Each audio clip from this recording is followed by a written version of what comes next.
Hello, this is Bearded Reviews, where I'll be bringing you games you may not have heard of or want to know a little bit more about before you buy. Today we'll be taking a look at Space Architect.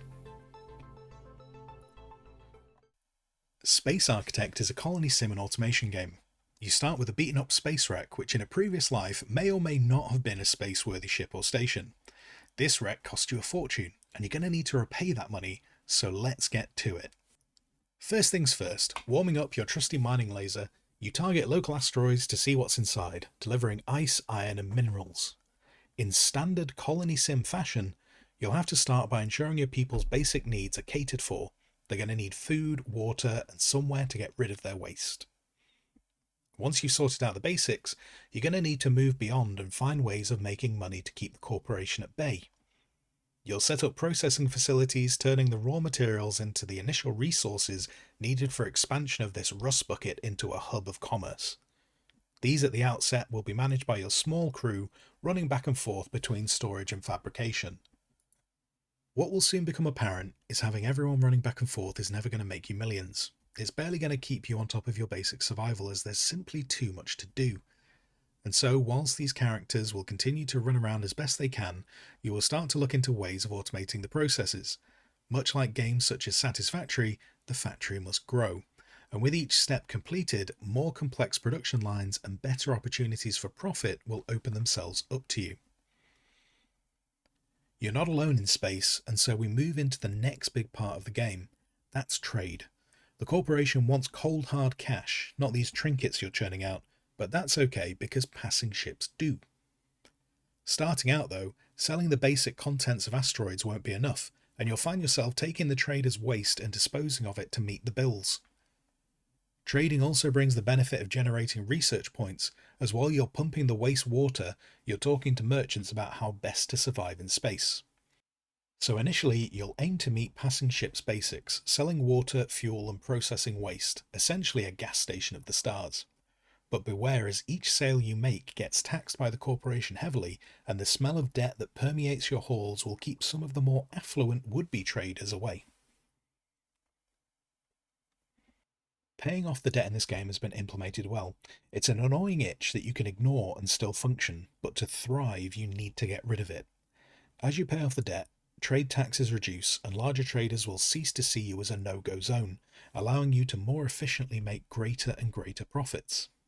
Space isn't all traders though. Pirates exist, and you will on occasion find yourself having to defend your little home from those who don't want to pay for their gas and water. You have a variety of weapons at your disposal in form of different turrets, though there are hints that maybe in the future we'll get drones too. What do I like? The art style is reminiscent of games like RimWorld and Prison Architect, simple enough that it makes it easy to work out where everything is and what it is doing. The automation currently gets more and more complex while still remaining manageable. If you play games like Satisfactory, you'll know that mid to late game production chains can become overwhelming or daunting to continue with. Here we seem to have a good balance. However, that does have to be caveated with the game is still being developed and content added, so chains might get more complicated in the future. Anything I don't like. Right now your crew are a little flat, and I don't mean the graphics. They are there. They consume food and water and produce waste, but that's essentially it. You don't really have any reason to care about them. They could be replaced by advanced Roombas, and the food replaced with charging stations without much impact to the game. It would be nice if there was a little more emphasis on their skills, maybe equipment, and possibly their mood.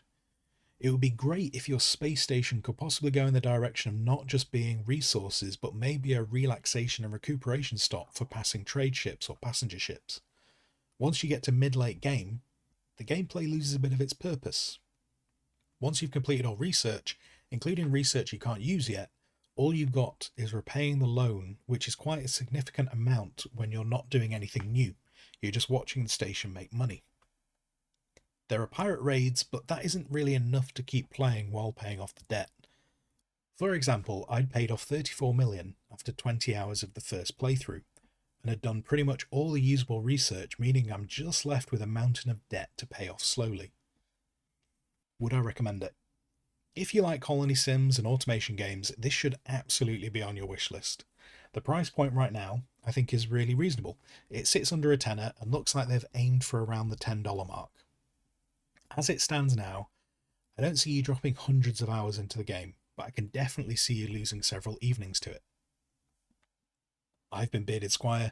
For more game reviews, please drop a like and subscribe, and to be extra awesome, please drop a comment on what you think of the game, what you think I've missed from this video, or games you'd like me to review in the future.